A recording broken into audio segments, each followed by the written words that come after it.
It's a pleasure to welcome to the show Mr. Sid Potter, who has been in the real estate business many, many years. He has an undergrad degree from Cal Poly, an MBA from Azusa Pacific, and has even done some work towards a doctorate, in addition to another master's and MBA he has at Pepperdine University in Malibu, California. And Sid is the author of a new book called The Flip. It's all about what goes into the flipping of real estate. And Sid, thanks so much for joining us this Saturday morning. Good enough, Chris. Thanks for your time. Yeah. Appreciate it. Sid, just what exactly is house flipping?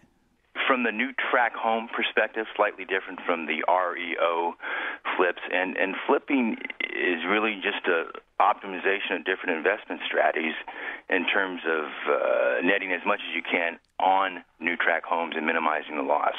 Okay, so in the case, there are different kinds of flipping then. So there are some people who will flip, in other words, buying and quickly selling homes that have been lived in and already existing, and then there are people who do this with new Tract homes? Absolutely, and it's not written that much about it. You go to your bookstore, you'll find a lot on the REOs, but the new Tract housing, not a lot of information on that, and that's why it was a pleasure to write something to put the word out there on what guys like me did during the past decade. Yeah, how did flipping begin? Was it confined to any one area? We tend to think of it as something that took place in the so-called sand states of Las Vegas and Arizona and California and Florida. Did it begin any one place, or was it something that was just kind of sprouted up on its own in different pockets of the country? Sure. No, it's there's the old saying, as GM goes, there goes the country. I think you can probably further that saying to California. You saw that some of the early markets were San Diego, San Francisco, and of course those were the first to crash and burn. So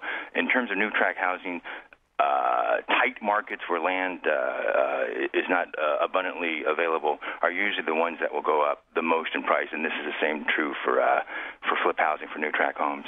When people got involved in this, and if people were to start looking at this again, what are the criteria that were used then and may be used at some point in the future in selecting a property to purchase and then resell quickly? Why one property and not another one?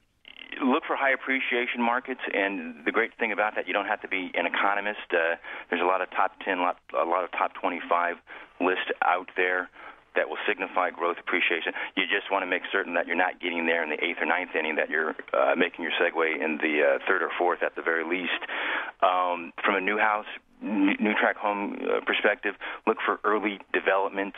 That way you get a little bit more maturing in terms of appreciation curve, in terms of a long build-out. Ideal financing. I mean, there is a litany, list of 8 to 9, 10 items that factor into what makes a flip market, and those are just a few of them. And those are mentioned, of course, in your book, The Flip, which actually has gotten some very nice commentary both on the web and in print. Home and Garden TV's Kendra Todd, who's the host of My House is Worth What, has looked at it, and this particular area though of buying and then quickly reselling a home, how did that feed into the subprime mortgage market? You will get a litany of responses.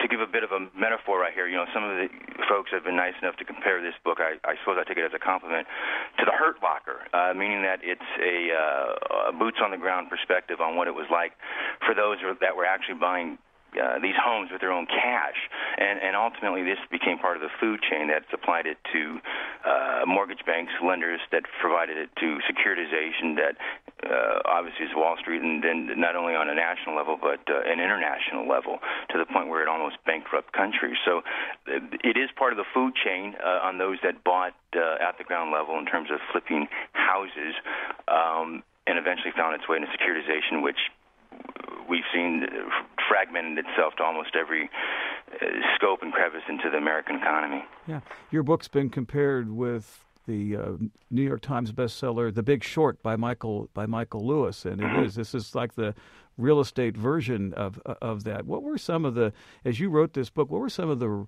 behaviors with The Big Short in mind? What were some of the behaviors that you noted and talk about in your book, The Flip, that were especially risky and especially noteworthy? Some of the risk associated with buying the real estate, or exactly, and buying it and then anywhere along the timeline of flipping. I will say this in terms of the telltale signs that things are going bad are when you start to see the headlines that there's a real estate bust that's going to occur. That's probably a good sign that maybe you're getting there in the 8th or 9th inning. Longer marketing time specifically. Yes. Of the real estate, longer underwriting times, that gives you an indication that the money changers, those that provide the capital, are taking second looks or maybe changing their matrix on underwriting guidelines. So there's a lot of pink flags, or red flags rather, that will start to be indicative that things are starting to turn the other direction. Okay, so if banks were lending money and you could do a deal in a couple weeks or 3 weeks and suddenly it's taking 4 and 5, that means that the space is getting too crowded, or the banks are just getting more cautious? Typically, sure. Some of the cash will flow and the spigot is wide open. When that spigot starts to tighten up a bit, the decision makers are taking signs, usually from the Federal Reserve or the Treasury, that there might be a liquidity issue. When you see underwriting standards that are starting to tighten up, FICO scores that go up, those are telltale signs, as implicit as they may be, that are going to be indicative that there's a storm coming. It may start to sprinkle a little bit, but it's best to be out there with your umbrella. So when you start getting signs like that, telltale signs, that would be an indication. And to tie this in to Michael Lewis's masterpiece, there's a continuum here in terms of disaster and where it may be headed and ways to avoid it. Lots of folks kind of had an inkling, a gut instinctive feeling that things were getting bad, but there were a few that reacted the way they should have. Yeah, you mentioned earlier the difference between buying and selling, or so-called flipping, new homes, new tract homes, as distinct from REO. Just to back up for a minute, that REO stands for what?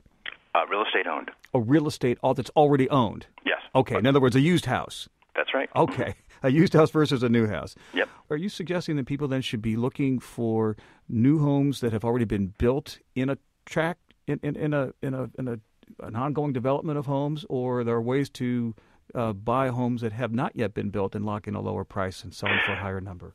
Both. There are spec homes that a developer will have already built and certainly sell them as new, and in fact they are new.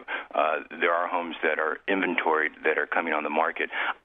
It's always best in terms of a lock-in period when pricing is rather low to acquire that type of product, only because you've got a long maturation process, if you will, in terms of when the home actually comes on the market. That's a little bit more ideal in terms of getting an upward trajectory when the home doesn't go on the market and reaping some of that appreciation. I think you're almost going to make a distinction as well, Chris, between REOs, I think, and new tract housing. And there's a lot of distinctive differences and pros and cons, which was one of the reasons why the flip was written, to at least delineate the pros and cons of each investing methodology. Yeah, and of course it's a fascinating story, an opportunity to make money literally at the ground level, and it's plenty of cautionary tales and opportunities in your book, Sid Potter, called The Flip, and available online and at booksellers near you. And there will be a link to your website from the WVXU website. And Mr. Potter, I want to thank you so much for spending part of your Saturday morning to be with us. Chris, thanks for being nice. Take care. You're very welcome. And for Cincinnati Edition, I'm Chris DeCimio on The Money.